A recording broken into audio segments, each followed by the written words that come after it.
Kody Brown looked into a camera one he chose to invite into his home, his marriages, and his children's lives. And he said with complete sincerity that he was building something generational, something that would outlast him, a legacy that his children would one day look back on with pride. He said it more than once. He said it across multiple seasons, in multiple living rooms, in multiple states. He built an entire public identity around that idea. So let's look at what he actually built. 4 wives became 1. Multiple children are estranged. A son publicly walked away. Daughters have built full, happy lives at a careful distance from the Brown name. And his youngest daughter, Truly Brown, the little girl who was practically born on camera, who learned to walk while TLC was rolling, who grew up inside the brand her father constructed, is living her best life in Utah with her mother, Christine, away from Kody, quietly, happily. And that fact alone tells you everything the show never did. Kody Brown wanted to build a legacy. He built a cautionary tale instead, and his youngest daughter has the most expensive lesson in it. If this is your first time on this channel, welcome to SisterWives Crew. Hit that like button right now and subscribe, because what we do here is go deeper than the episodes, deeper than the reunion specials, and definitely deeper than Kody's press tour talking points. You are going to want to be here for what comes next. Now, let's get into it. To understand where this family is today, you have to go back to the peak. And the SisterWives brand did have a peak, a real one. There was a period where Kody Brown was not just a reality TV husband, he was a cultural figure. He was doing talk show appearances. He was standing in courtrooms arguing against Utah's anti-polygamy statute, positioning his family as pioneers of a new kind of American household. There were book deals, speaking engagements, merchandise. The whole machine was running. And sitting right in the middle of all of that noise was a baby named Truly, Christine's youngest, born in 2010, which means she arrived right as the SisterWives engine was fully accelerating. She didn't choose any of this. She didn't sign anything. She was simply born into a brand, and the cameras were already there waiting for her. At the height of the SisterWives empire, Kody Brown was on talk shows, in courtrooms, and on magazine covers. His daughter Truly was learning to walk. He was rarely home to see it. That contrast is not just sad. This is the entire thesis of this video. Because the story of Truly Brown is not just the story of a little girl with an absent father. It is the story of what happens when a man mistakes performance for presence, image for reality, and a camera crew for a legacy. Here is something that the show did brilliantly, and I mean that with zero compliment attached. SisterWives was exceptional at making the audience feel like they were seeing the whole picture. The confessionals, the family meetings, the tears, the reconciliations. It felt raw. It felt unfiltered. But what you were actually watching was an edited construction of a life, shaped by network interests, shaped by what made good television, and shaped by what the Brown family, and specifically Kody Brown, wanted you to believe about them. The financial reality behind that brand was something the show only ever allowed you to glimpse in controlled doses. Christine has spoken about this in interviews since leaving, that financial stress was a constant, grinding presence in her marriage. Multiple households running simultaneously, the cost of maintaining the lifestyle that the show was built around, TLC contracts that came with their own pressures and timelines. And all of that weight landed disproportionately on Christine's household, which means it landed in the house where Truly was growing up. Behind the matching family photos and the Flagstaff dream homes was a financial structure that was quietly crushing Christine Brown, and nobody told Truly that the dream had a price tag. Think about what that means for a child. You're growing up in a home where your mother is carrying enormous stress, where the cameras come in periodically and everything has to look functional and loving, and then the cameras leave and the reality of your daily life resumes. Children are not fooled by this. Children feel the difference between the version of family that gets performed and the version that actually exists in the quiet hours. Truly felt that difference. She just didn't have the language for it yet. Because here's the thing about Kody Brown. As a father, he was genuinely excellent at the performance of it. I want to be fair about that, because fairness is what builds trust on this channel. The piggyback rides, the birthday appearances, the moments where he would deliver a speech about how much he loved his children, those moments existed. They were real in the sense that they happened, but performance and presence are not the same thing. And the distance between those two words is exactly where Truly's story lives. There are 8,760 hours in a year. TLC filmed maybe 200 of them. The other 8,560 hours is where the real story of Truly Brown's childhood is written. Not in the confessionals, not in the family therapy sessions that made it to air, on Tuesday afternoons, in the school pickups, in the bedtime routines, in the moments when Truly looked around for her father and the cameras were not there to capture what she found, or didn't find. The show gave Kody a platform to be a father in public. It never required him to be one in private. Now, I want to talk about a specific shift that happened in the family dynamic that the show documented, but never fully interrogated. And that is the moment when Kody's prioritization of Robyn stopped being a subtext and became explicit dialogue. This is not about vilifying Robyn Brown. Robyn's role in this family is a separate and complicated conversation that deserves its own deep dive. And trust me, it's coming. What I am talking about here is the impact of that prioritization on the children of the other wives. Because when a parent ranks the relationships out loud, the children in those other relationships hear it. They understand it, even before they have words for what they're understanding. There is a moment in season 16, and if you've watched the show, you know the general climate of that season, where Kody references Robyn in terms that implicitly position her as his real partner, in a way that diminishes the other relationships. It wasn't a slip. It wasn't out of context. It was Kody, on camera, in a house where his youngest daughter was present, saying the quiet part out loud. Kody didn't just say the quiet part out loud. He said it in a house where his youngest daughter could hear every word through the walls. And I want you to sit with that for a second. Because Truly at that point was old enough to absorb language, but young enough that she could not yet contextualize it. She could not yet say to herself, "This is my father's failing, not my worth." She just heard the ranking. She just felt what it meant. That kind of wound doesn't announce itself. It just quietly shapes the way a child understands love and priority and what they deserve from the people who are supposed to show up for them. Now, I want to bring up something that almost nobody in the SisterWives commentary space has addressed directly. And this is the part of the video where I need you to really pay attention. Because this goes beyond the drama and into something that I think is genuinely important. The Brown family's TLC contract covered the children. That means that Truly Brown's childhood, her milestones, her first steps, her confusion, her funny toddler moments, her presence in scenes where her parents were visibly struggling, all of that was, in a legal and commercial sense, content. It was an asset. It generated revenue for the network, and, through the family's contract, revenue for the adults in her life. Truly never consented to that. She could not consent to that. She was a child. And the show never paused to examine what it meant that a little girl's most formative years were being packaged and sold to millions of viewers while she was living them. Her confusion was content. Her parents' deteriorating marriage was content. The gaps in her father's presence were content. The stress her mother carried was content. Truly Brown's childhood was content. Her confusion was content. Her parents' failing marriage was content.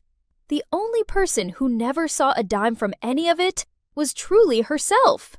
And not one person, not TLC, not the producers, not Kody Brown, has ever stood in front of a camera and addressed that. Not once. The network has moved on to whatever comes next. Kody has moved on to image rehabilitation. And Truly is a teenager now, with access to the internet, with access to every single episode she was ever featured in. Watching the adults in her life profit from a story she never agreed to tell. Which brings me to what Kody has been doing since Christine left, because this is where the story gets particularly frustrating to watch. Kody Brown's post-Christine public narrative has been careful. It has been deliberate. He has positioned himself consistently as a misunderstood patriarch, a man who was doing his best in an impossible situation, who was the real victim of a family that didn't appreciate his vision. And I understand why he tells that story. It's easier than the alternative. It's easier than looking at the children who have distanced themselves and asking honestly what role you played in that distance. It's easier than sitting with the fact that the legacy you claimed to be building has by almost every measurable outcome not materialized the way you promised. But every time Kody Brown does an interview and reframes the collapse of his family as something that happened to him, rather than something shaped by his choices, he is erasing Truly's lived experience and replacing it with his preferred version of events. He is rewriting the record in real time. And that rewriting is its own form of harm, because it asks the people who lived through it to doubt what they know to be true. Kody Brown is still rewriting history, and somewhere in Utah, a teenager named Truly has access to every single episode of the show she was born into, and she knows exactly what the original version said.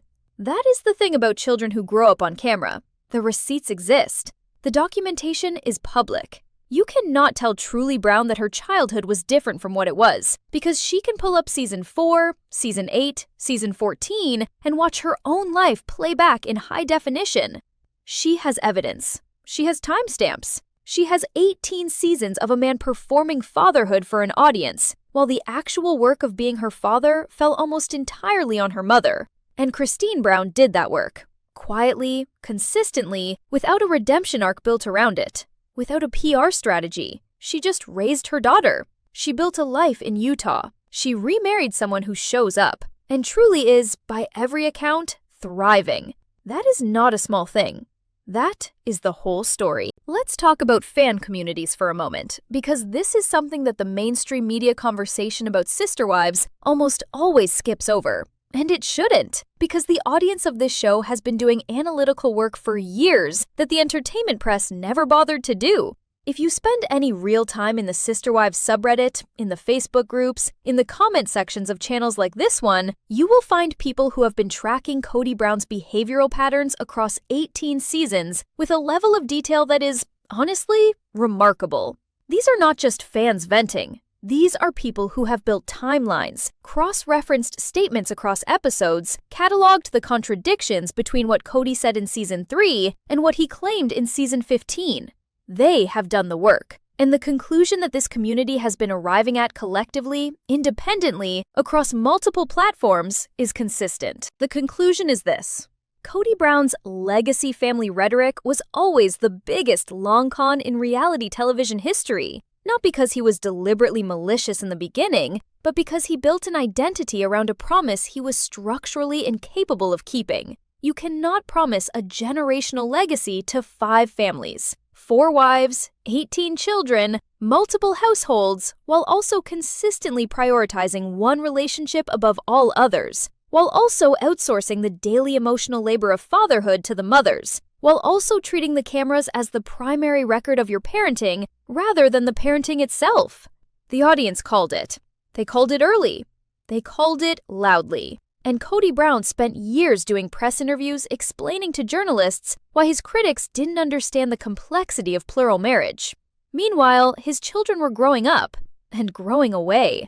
The audience has been saying for years that Kody Brown's legacy would be his own undoing. We are now watching that prediction become a documentary in real time. And I want to be specific about the children here, because this narrative is sometimes reduced to just Kody versus Christine, or Kody versus Mary, or Kody versus the concept of plural marriage itself. But the children are not a subplot. They are the main story. They always were. Peyton Brown has spoken publicly. Leon Brown came out as transgender and has been notably private about their relationship with Kody in the years since. Mariah Brown built a life that does not appear to center the family brand. Aspen, McKelty, Gwendolyn, these are adult children who are living, by most visible accounts, on their own terms, at their own chosen distance from their father. Gwendolyn has been perhaps the most candid of all the Brown children on social media, and the picture she has painted is not the legacy Kody described. And then there is Truly, the youngest of Christine's children,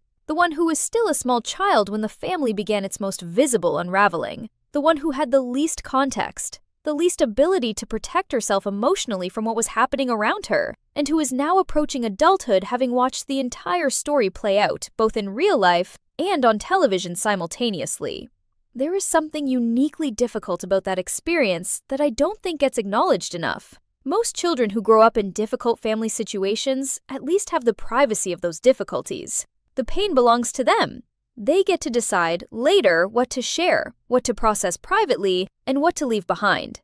Truly Brown does not have that option. Her childhood is archived. It is searchable. It is available for public commentary, including commentary like this video, and she had absolutely no say in any of that. That is a weight that most of us will never carry. And it is a weight that was placed on her not by accident, not by circumstance, but by deliberate choices made by the adults in her life, who decided that the revenue and the platform were worth it. Now, I want to address something that occasionally comes up in the comments on videos like this one, and I want to address it directly because I think it deserves a straight answer. The pushback sometimes sounds like this. Christine agreed to put her kids on television. She made that choice too. Why is this only Kody's responsibility? And that is a fair challenge. Christine Brown was a consenting adult who participated in the SisterWives franchise for 13 years. She made choices that had consequences for her children, including Truly. That is true. I am not going to pretend otherwise, because this channel is built on honest analysis, not on picking a hero and a villain and refusing to examine either with full clarity. But here is the distinction that matters. Christine Brown recognized the problem, extracted herself from the situation, rebuilt her life, prioritized her daughter's stability, and has by every available measure created an environment where Truly is genuinely thriving. She was course-corrected. She made the harder choice when it became clear the current path was unsustainable, and she did it without a public rehabilitation campaign, without a press tour, without sitting down for interviews to explain how she was actually the real victim. She just changed. Quietly. Completely. And her daughter is happy. Kody Brown has not done that. Kody Brown is still, as of the most recent public statements available, engaged in the work of explaining why his family's collapse was not primarily his responsibility. He is still in the process of building the version of events that is most favorable to Kody Brown. And that is his right as a person, but it comes at a cost. And that cost is paid by the children whose actual experience contradicts the version he keeps trying to sell. That asymmetry matters, not because Christine is perfect, but because the trajectory matters. Where you go after you recognize the damage matters. Let me talk about the SisterWives finale era for a moment, because the show has been winding down, and the final image that the franchise is leaving audiences with is Kody and Robyn, together, in their home, presenting themselves as the surviving unit of an experiment that didn't work. And that image is going to be the last frame of a very long story. But here's what I want you to think about when you see that final frame. Television endings are not real endings. The show concludes does not mean the story concludes. The story continues in the lives of the people who lived it. And the people who lived it most intensely, the children, who had no choice, who were born into it or brought into it before they could understand what they were agreeing to, are the ones who carry the story forward after the cameras go dark. The SisterWives franchise will end. The TLC contract will conclude. The reunion specials will stop being commissioned. And when all of that infrastructure disappears, what will remain is a group of adult children scattered across the country, building their lives from whatever foundation their childhoods gave them. Some of those foundations are stronger than others. Some of those children had a parent who prioritized them consistently, who showed up in the hours the cameras weren't rolling, who made the hard choices when the hard choices needed to be made. Truly Brown had Christine. And Christine, whatever her imperfections, gave her daughter something real to stand on. By the time Truly Brown is 18 years old, and that milestone is not far away, the SisterWives franchise will almost certainly be in its final chapter, or already concluded. The version of the story that TLC constructed will be complete. Every episode will be available for streaming. Every confessional, every family fight, every moment where Kody Brown explained his philosophy of fatherhood to a camera crew will be permanently accessible. And Truly will be an adult, with a voice, with perspective that only comes from having lived something and then grown old enough to look back at it clearly, with the kind of clarity that takes years to develop. The clarity that lets you see your childhood not just as you experienced it, but as it actually was. She has not spoken publicly in any substantial way about her father or her childhood. She is a teenager. That is appropriate. That privacy is exactly what she deserves. And frankly, it is privacy she has had to fight for in a way that no child should have to. But the clock is moving, and the history is written. And when Truly Brown decides, if she decides to add her voice to the public record of this family's story, she will be doing so as someone who has access to all of it. Every episode, every interview her father gave, every reframe, every revision. She will walk into that conversation fully equipped. The predicted trajectory is clear. History is written by those who survive it. Truly Brown survived Kody Brown's empire, and her chapter hasn't been written yet, but when it is, it will be the only one that matters. I want to zoom out for a moment, because I think there is something bigger here than just the Brown family. Sister Wives was never just a show about plural marriage. It was a show about the collision between private family life and public performance. It was a show about what happens when you build your identity and your income around the presentation of a particular kind of life, and then that life stops cooperating with the presentation. And that collision, that specific tension, is something that is happening across reality television right now. Families who built brands, children who grew up on camera, adults who made choices about what to document and what to hide, and then had to live with the consequences of both. The Sister Wives story is the most extended, the most documented, the most available for analysis, but it is not unique. It is a particularly detailed version of a pattern that keeps repeating. The question that pattern keeps raising is one that nobody in the industry wants to answer directly. At what point does a network's responsibility to the children in these shows begin? At what point does "this is what the family agreed to" stop being an acceptable answer? Because the children didn't agree. Not really. Not with full understanding of what they were agreeing to. Not truly. Not any of them. TLC has produced extraordinary amounts of content featuring the Brown children across 18 years. That content has generated significant revenue. Those children are now adults, or approaching adulthood, carrying experiences that were shaped, at least in part, by the presence of cameras in their homes, the financial pressures of maintaining a television-ready life, and the particular distortions that come from growing up as a character in a show about your own family. And the network has said nothing. Not an acknowledgement, not a reflection. Not a single public statement that takes seriously the question of what obligation exists to the people, especially the children whose lives they documented for profit. Do you think TLC owes the Brown children an apology? I do. Not a performative one, not a press release, a real reckoning with what it means to film children's childhoods for revenue and then move on when the ratings stop being worth it. I want to know where this community stands on that. Comment yes or no below, and if you have more to say than that, say it, because I genuinely read these comments, and I genuinely want to know what you think. Here is what I know for certain. After everything I have researched, watched, and analyzed about this family, the Sister Wives story does not end with Kody and Robyn in their Flagstaff home presenting themselves as the last ones standing. That is the television ending.